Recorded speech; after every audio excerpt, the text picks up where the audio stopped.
Hey YouTube, welcome back to another All Engines Go push along diecast review video, and this time the review video is James.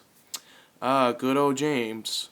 So I picked up James last week at Walmart along with Gordon, Emily, Muddy Thomas, Muddy Nia, and Muddy Percy. I want to talk about James in the show. Um, I'm kind of surprised that they don't do much with James in the reboot because he's a very popular character in general. He's a very popular character in the original show, and and and then he sells very well. And I'm kind of surprised to see that in All Engines Go, James doesn't do much. Well, he did spoke. He had a few good speaking lines in the show, but he's not the main character of the reboot, and he doesn't have a lead role episode. When there was an episode called "The Paint Problem," I honestly thought this was going to be a James episode because we all know that James cares about his paint work. He doesn't want to get his paint work dirty and stuff. I thought that was going to be a James episode because yeah, but nope, that turned out to be a Thomas episode. Now these days in the reboot, it's a focus of Thomas, Percy, Nia, Kana, and Diesel. While Gordon, James, and Emily and Kenji, they're just there for like a couple of seconds, and then yeah. Um, I kind of wish they do more with James in the show because he's like I said, he's a very popular character, and I expect to see James get a lead at times, a lot with Thomas, Percy, or Nia in general. But there's just gonna be times where we're just gonna see James appear a couple of times, or like appear as a cameo, or see them just to say hello to Thomas or Percy. But I don't know. It would be nice to see James get a lead role in the future in All Engines Go, but if not, then oh well. But anyways, enough of that said, let's take a look at James. Not a bad James face, in my opinion. But, yeah. Painted buffers in front. Um, are there any negatives? Oh yeah, absolutely. There's plenty of negatives to go around when it comes to Mattel, Fisher-Price, Thomas Toys. Um, the problem I have with this model is that his boiler. You see that his boiler isn't like, like cut thin or cut straight. You know what I'm saying? But instead, his boiler just is like straight down. It's kind of weird when you look at his yellow stripes here. It doesn't like go. It's not. Like how that the yellow lines of stops if it's like cut straight thin, but on this toy it isn't. It's just completely straight down, and it's not surprising that Mattel took a different turn on this model. And it's a shame too because we see if you look at Push Along Gordon, his boiler is correct. Like if you look in the show, let me show you. You see how it's cut thin and then cut straight? That's what I would have expected to see on this model, but Mattel didn't do that. They simply made his boiler straight. It's not surprising, to be honest.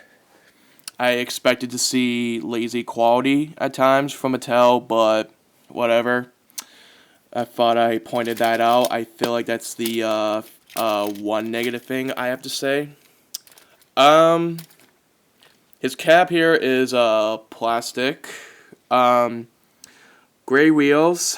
Interesting. In the show, he has black wheels, but I found a little funky that if you look at his front wheel, it does look like there's like this paint is about to be chipped. Like you see some cracks through here. And also same with the back of his wheels, of his tender. Like there's like some cracked straight lines for some reason. And it's just kind of weird to look at because I expected to be like straight clean like with the other wheels. I'm not sure why it's like that. It's like the paint just doesn't agree to the wheel, but I don't know. Um, the inside cab, not bad. On let's look at the tender. Oh yeah, they got this correct with no buffers at the back of James, no buffers at the front of a tender. In which they should have done with the other tender engines like Emily, Gordon, and Hero. But what they did with here with James is correct. And I kind of wish, when it comes to tender engines, they were about to put buffers, and they look at the James and they're like, oh wait, don't put buffers at the front of a tender or the back of the tender engines of Gordon and Emily, because that would look weird. I don't know, whatever. Not a bad tender. But what on earth is with the gap right here? That's incredibly weird. I don't know what's with the empty gap right here in the front of the tender. Very odd. Also, same with motorized James. You get like a front empty gap at the front and then the back. No gap there. I don't know. Very weird.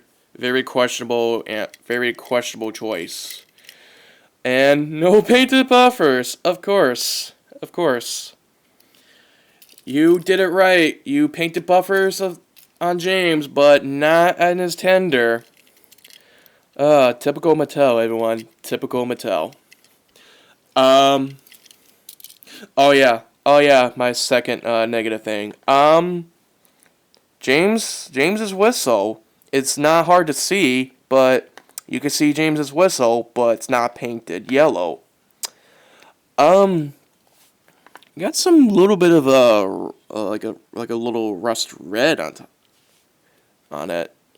Huh. Very odd. No painted.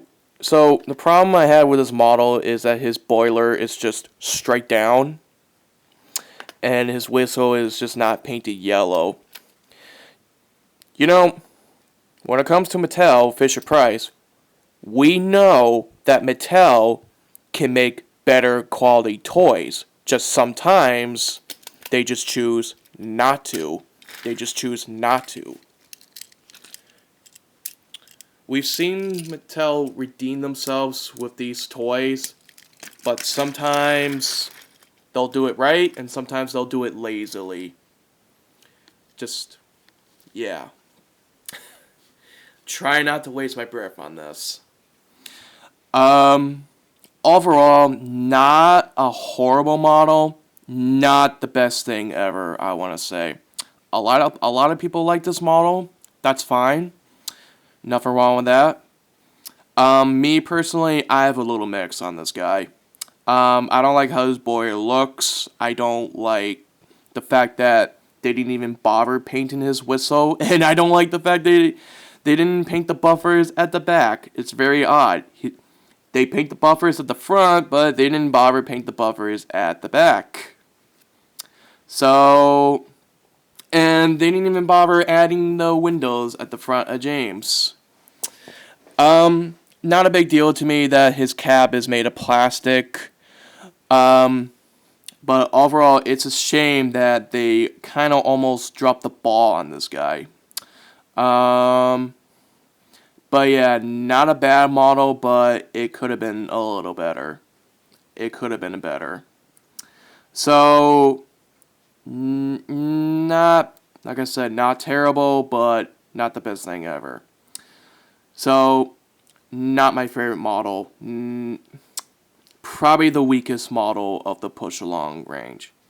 So, that's about it. That's my overall thoughts on James. I will see you all in the next review video. So, hope you all have a great day.